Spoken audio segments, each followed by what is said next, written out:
Under repulsion varying as distance from the centre, यानी केंद्र से दूरी के समानुपाती प्रतिकर्षण बल यानी रिपल्सिव फोर्स के अंडर मोशन, ये जैसे अपना है ओ, क्लियर। ये एक पार्टिकल यहाँ से मोशन स्टार्ट करता है, ए की ओ से, ओ कौन है, फिक्स पॉइंट। ये कितनी डिस्टेंस है, क्लियर। इस पे पार्टिकल पर क्या लग रहा है, रिपल्सिव फोर्स यानी प्रतिकर्षण बल। प्रतिकर्षण बल का मतलब है, एक अपन ने पढ़ा अट्रैक्टिव फोर्स आकर्षण बल, जिसके कारण पार्टिकल ओ पे आता है। प्रतिकर्षण बल, इसके कारण पार्टिकल क्या होगा, ओ से दूर जाएगा। तो पार्टिकल ने यहाँ से मोशन स्टार्ट की, क्लियर, ये v0 है। जब इस पे रिपल्सिव फोर्स क्या लग रहा है, MUS, प्रतिकर्षण कहाँ लगेगा, राइट साइड में, आकर्षण उसको खींचेगा यानी ओ की ओर लगेगा। तो जब पार्टिकल ए से मोशन स्टार्ट करता है, उस पर रिपल्सिव फोर्स लगता है, तो इसका मतलब पार्टिकल ए के कहाँ जाएगा, राइट साइड में, क्लियर। और किसी टाइम टी पर पार्टिकल कहाँ है, पॉइंट पी पर। पी की ओ से कितनी डिस्टेंस है, एक्स।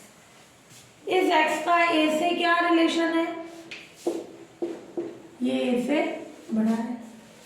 तो अट्रैक्टिव फोर्स के कारण पार्टिकल o की ओर आता है और रिपल्सिव फोर्स के कारण पार्टिकल a से दूर जाता है। तो किसी टाइम t पर पार्टिकल पॉइंट p पर है, तो ये OP अपन ने कितना लिया है, x की फॉर्म में, क्लियर। तो पॉइंट p पर अपन इक्वेशन ऑफ मोशन लेंगे। तो कोई फिक्स पॉइंट O है, एक स्ट्रेट लाइन है,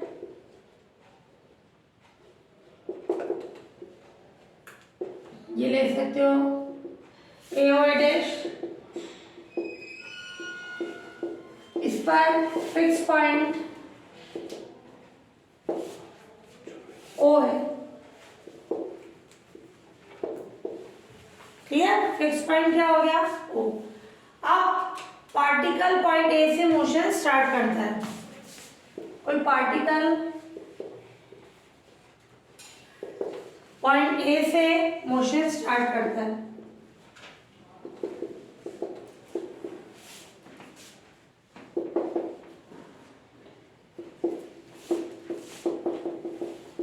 और इस पर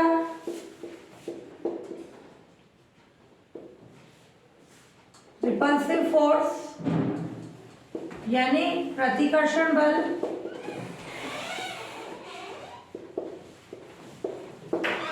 कौन सा लगता है, MUS, ये राइट साइड में, क्लियर, MUS लगता है। किसी टाइम T पर पार्टिकल पॉइंट P पर है, where OP किसके इक्वल है, x के, और ये x क्या है, a से बड़ा। बाकी में a क्या था, बड़ा था, x कम था, क्योंकि रिपल्सिव फोर्स नहीं हो गया, अट्रैक्टिव फोर्स था। तो यहाँ केवल ये कंडीशन है, पार्टिकल a से ही मोशन स्टार्ट करता है, x से t0 v0, बट वो जा कहाँ रहा है, फिक्स पॉइंट की ओर नहीं जा रहा है। क्यों, क्योंकि उस पर अट्रैक्टिव फोर्स नहीं होके रिपल्सिव फोर्स आ रहा है, तो वो दूर जाएगा।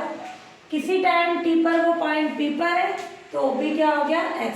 तो पॉइंट p पर इक्वेशन ऑफ मोशन क्या हो जाएगी,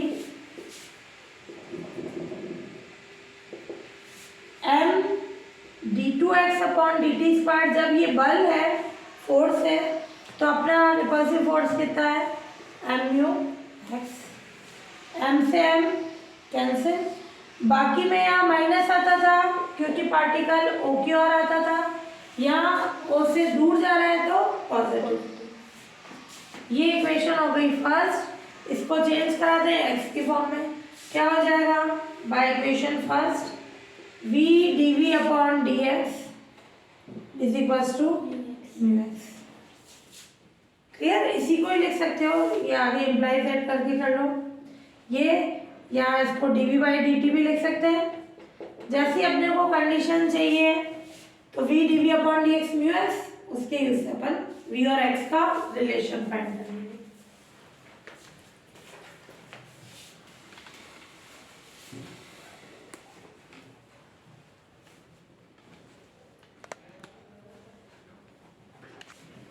तो ये आ गई कंडीशन, ये bye equation first v dv upon dx किसके इक्वल हो जाएगा, म्यू x के। सेपरेशन कर ले v dv है ना, v और x का, तो क्या आ जाएगा म्यू x dt।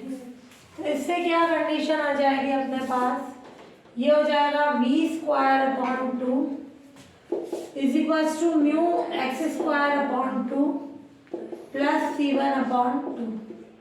ये कंडीशन कैंसिल। अब अपन क्या करें, कांस्टेंट की वैल्यू निकालने के लिए 8.a क्या होगा, x a है, v 0। Then by equation second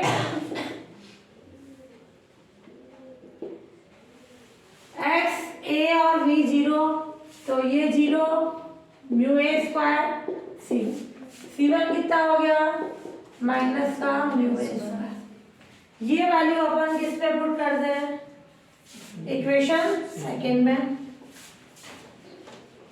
तो ये कंडीशन आ जाएगी putting c1 equals to minus mu a square in equation second. तो ये होगा अपना v स्क्वायर और म्यू x स्क्वायर, c1 की जगह minus mu a square.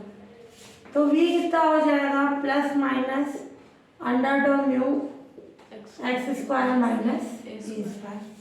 Clear, ये कंडीशन आ गई। ये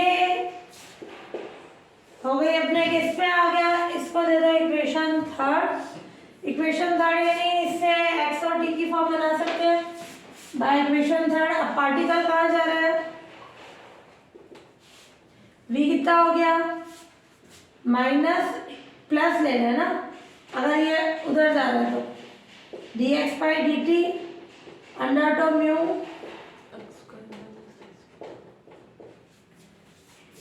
क्लियर, राइट साइड में ही जा रहा है, प्रतिकर्षण बल लग रहा है, रिपल्सिव फोर्स।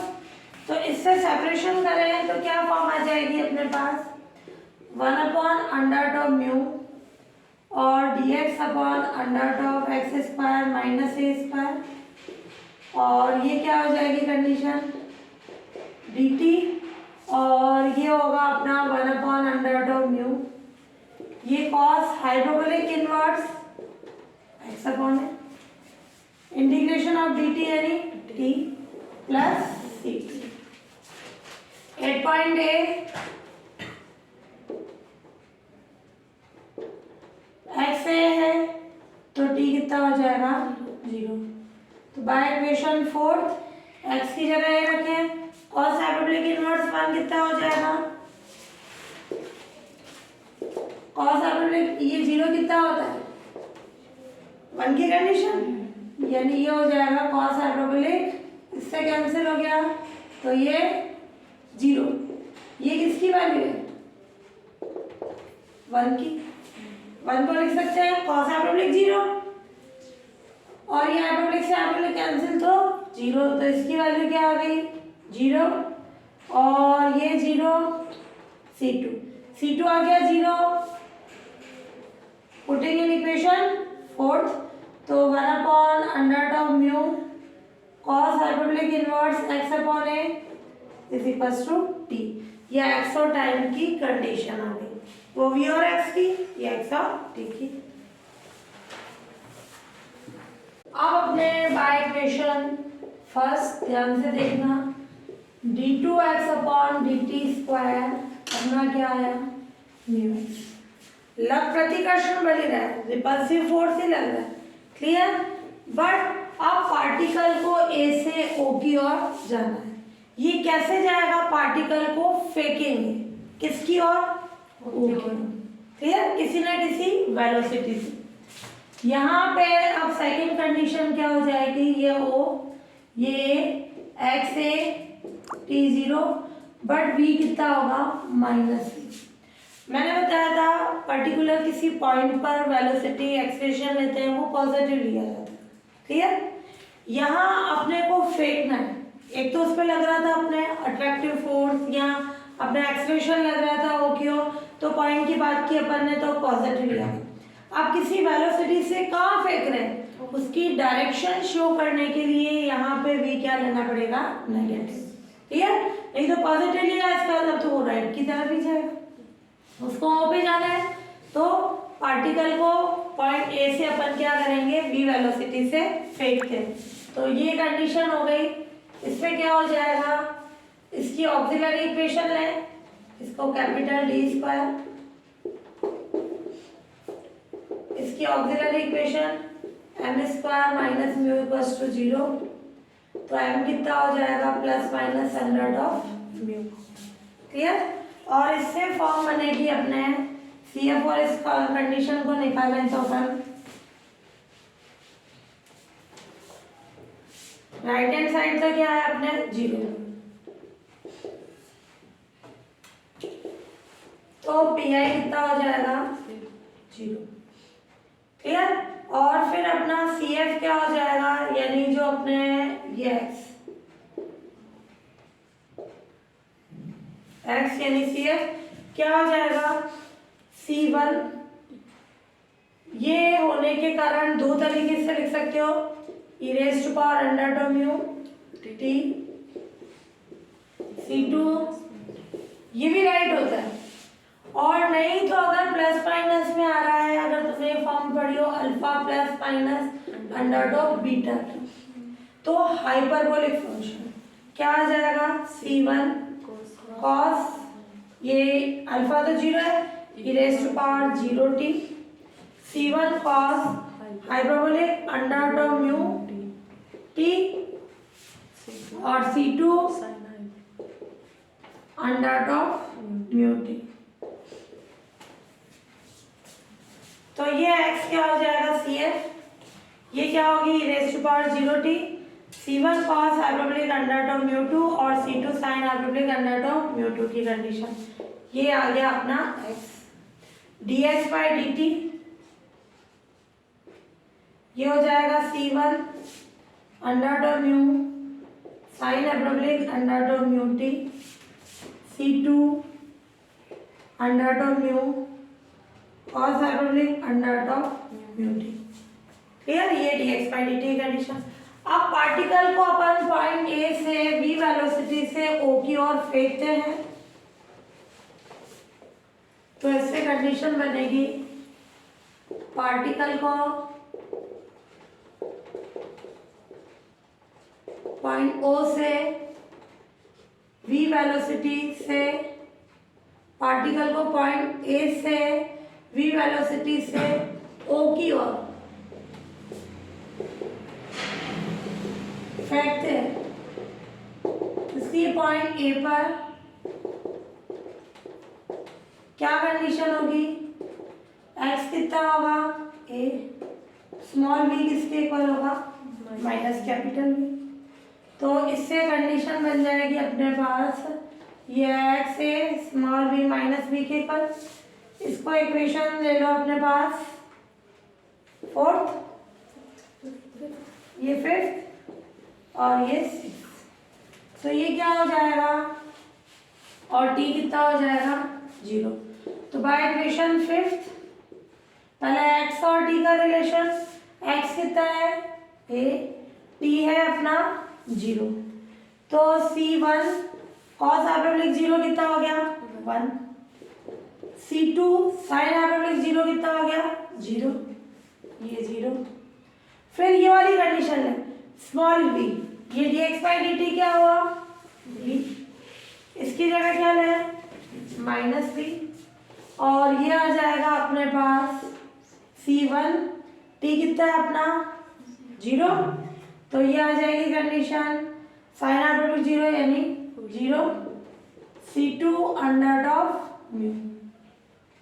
इन दोनों को सॉल्व करेंगे तो C1 कितना हो गया a, C2 कितना हो गया minus b upon under of mu, इसको किस पे पुट कर दें अपन, 5th और 6th में।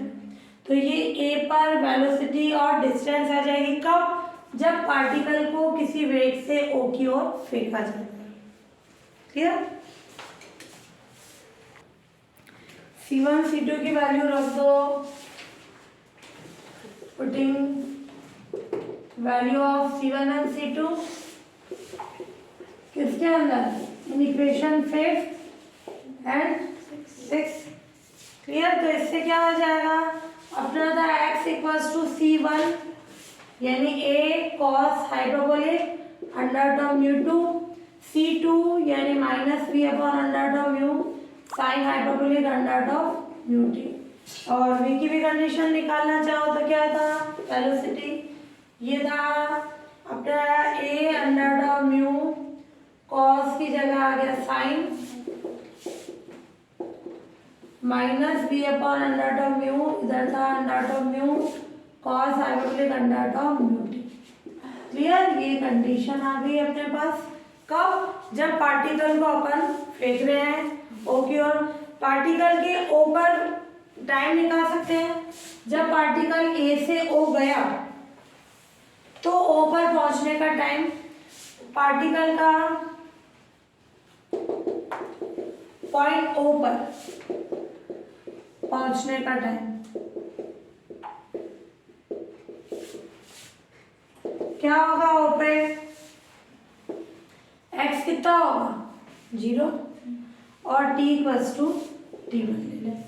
तो ये क्या आ गई कंडीशन, x 0 रखें 0, a cos hyperbolic under term mu t1 minus b upon under term mu और sine hyperbolic under term mu t1।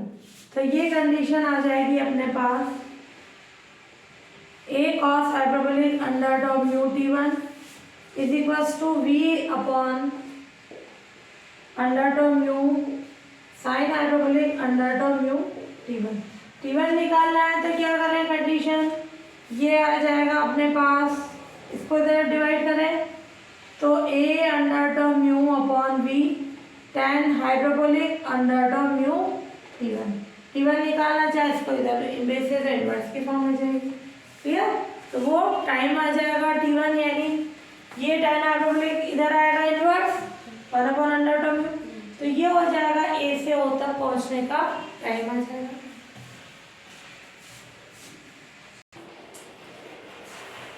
देखना ये बोल रहा है इफ किसी पार्टिकल क्रियाशील बल जो एक्टिव फोर्स है डिस्टेंस के स्क्वायर के इनवर्सली प्रोपोर्शनल है, दूरी के वर्ग के व्युत्क्रमानुपाती। तो प्रूफ करना है कि बल केंद्र की ओर यानी सेंटर ऑफ फोर्स की ओर चलने वाले पार्टिकल के द्वारा, या कोई बॉडी है पिंड है उसके द्वारा फर्स्ट हाफ डिस्टेंस में और सेकेंड हाफ डिस्टेंस में चलने के टाइम का रेशो ये होगा। क्वेश्चन समझना क्या बोल रहा है, ये ओ ये ए डैश।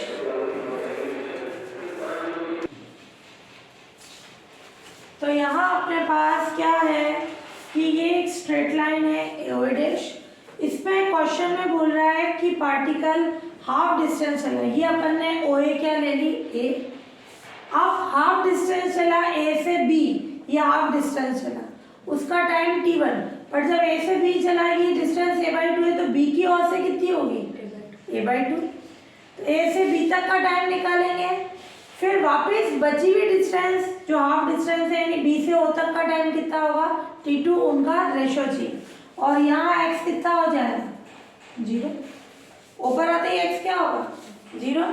तो यहाँ अपन ने लाइट कर लिया, लाइट ए ओ ए डैश कोई स्ट्रेट लाइन है,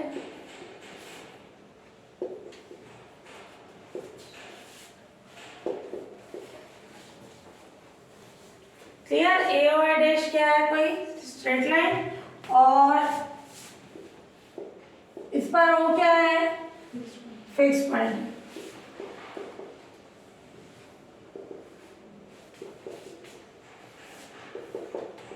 पार्टिकल पॉइंट ए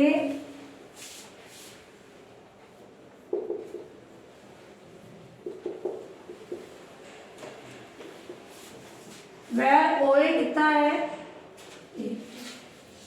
क्लियर। ये लाइट कर लेना, ये लाइट कर लेना। Particle point A where O A equals to A से मोशन स्टार्ट करता है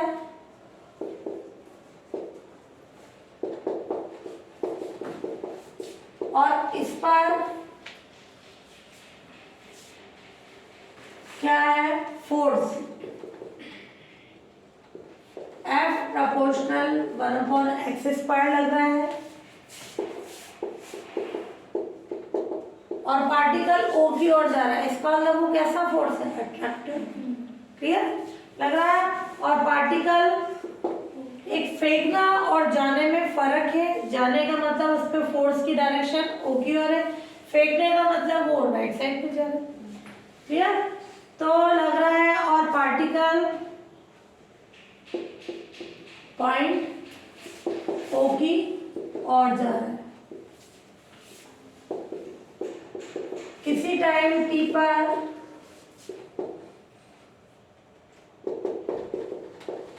पार्टिकल पॉइंट, किसी टाइम t पर पार्टिकल पॉइंट P पर है, वेयर OP किसके इक्वल है, x के। ये P पॉइंट कहीं ले लेना, क्लियर।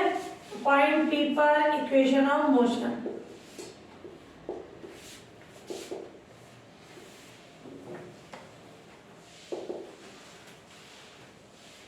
क्या हो जाएगी, m d2x/dt² किसके इक्वल हो जाएगा, माइनस के म्यू लैम्डा ले लो, λ/x², क्योंकि f प्रोपोर्शनल है 1/x²। प्रोपोर्शनल को हटा देंगे। अब इससे d2x/dt² कितना हो जाएगा, -λ/m, इसको अपन म्यू मान लें, तो ये ले लें -μ/x²। म्यू कितना हो गया, λ/m की कंडीशन। अब इससे क्या कंडीशन लें, अपने को टाइम की कंडीशन चाहिए, है ना। तो टाइम के लिए बाय इक्वेशन फर्स्ट ये आ जाएगा v dv/dx μx², v dv equals to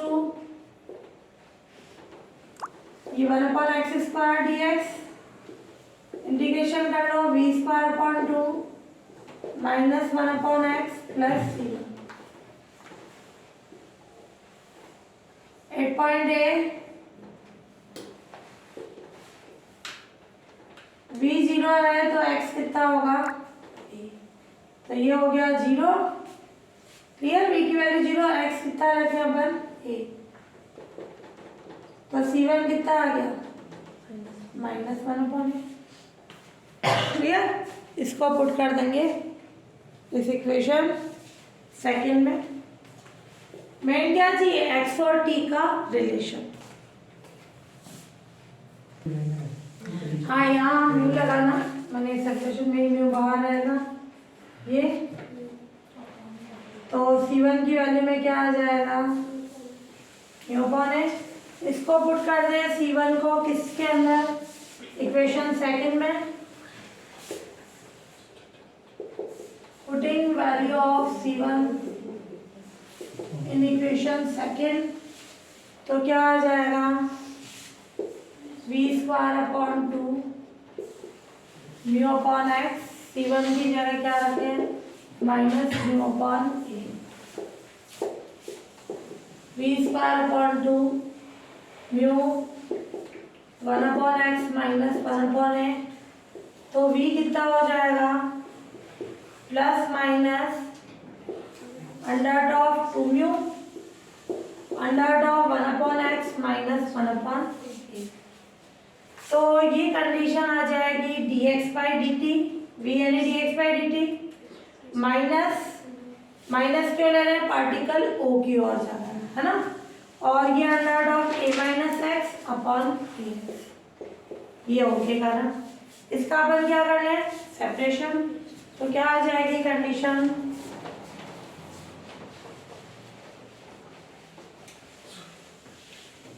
ये हो गया अपने पास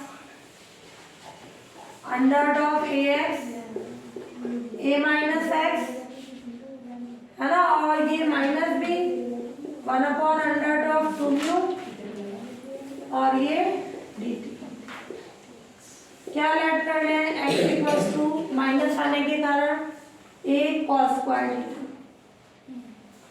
हाँ, अब इस पर ये भी ध्यान से देखना, a से b और b से उत्तर की कंडीशन दोनों में इंटीग्रेशन सेम होगा। अब मैं यहाँ करूँ, पहले a वाली कंडीशन रखूँ फिर b की लिमिट रखूँ, इससे अच्छा मैं क्या कर दूँ, इस पे लिमिट भी लगा दूँ। x क्या होगा, a से a/2, 0 से t1 कौन है, a से b तक जाने का टाइम, b से o में क्या होगी लिमिट x की a/2 से 0 और 0 से t2, इंटीग्रेशन वही चलेगा। क्लियर, दोनों में सेम कंडीशन। x क्या है, a cos square theta, dx क्या आ जाएगा, a 2 cos थीटा, cos का माइनस साइन थीटा और ये d थीटा। लिमिट्स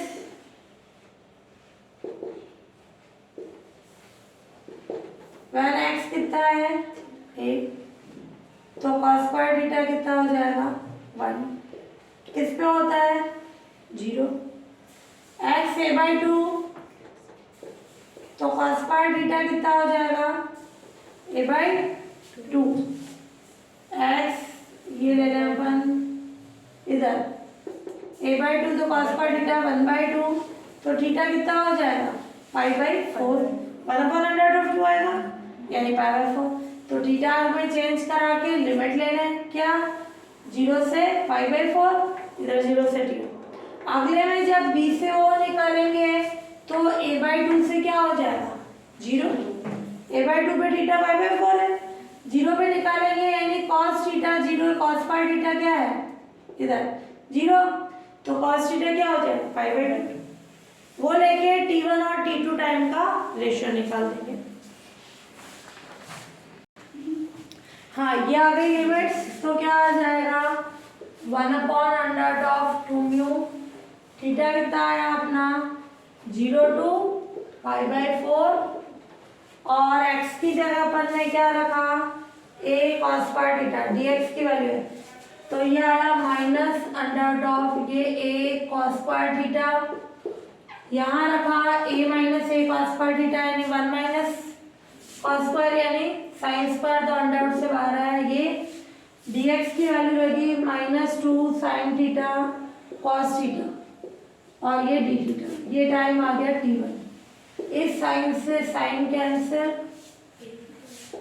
और ये 1/√2μ, ये माइनस से माइनस कैंसिल हो जाएगा प्लस, और एक √a से एक √a कैंसिल होगा तो ये क्या आ जाएगा √a, और 0 से π/4 cos स्क्वायर से बाहर आएगा तो क्या आ जाएगा cos 2 cos स्क्वायर थीटा और d थीटा, ये t1 है ना। एक √a से कैंसिल हो गया, एक ही बचेगा, और √2/μ और इसका 2 cos स्क्वायर थीटा का क्या आ जाएगा 1 + cos 2 थीटा/2, तो ये 2 से 2 हट गया, ये d थीटा t1, तो अंडर रूट में a/2μ, ये क्या आ जाएगा थीटा sin 2 थीटा/2, 0 to π/4 t1, तो t1 कितना हो जाएगा √a/2μ, थीटा रखें तो ये क्या हो जाएगा π/4, इधर रखेंगे sin π/2 हो जाएगा, sin π/2 यानी 1, तो 1/2। ये अपने पास किसकी कंडीशन आ गई t1 की। क्लियर, यहाँ ए भी लिखना, इसके साथ ये ए था। क्लियर, तो ये बाहर आ जाएगा, ये ए की पावर 3/2, ये √2μ तो है, ए की पावर 3/2,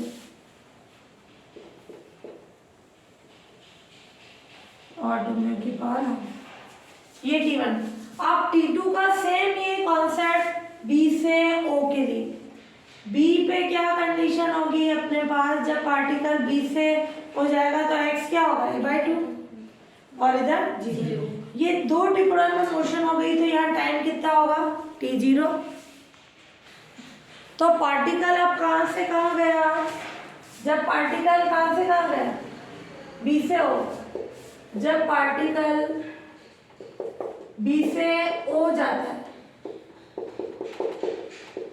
B से O जाएगा तो क्या कंडीशन होगी, यहाँ x कितना है a/2 और जैसे ही O पे आएगा तो x कितना होगा 0।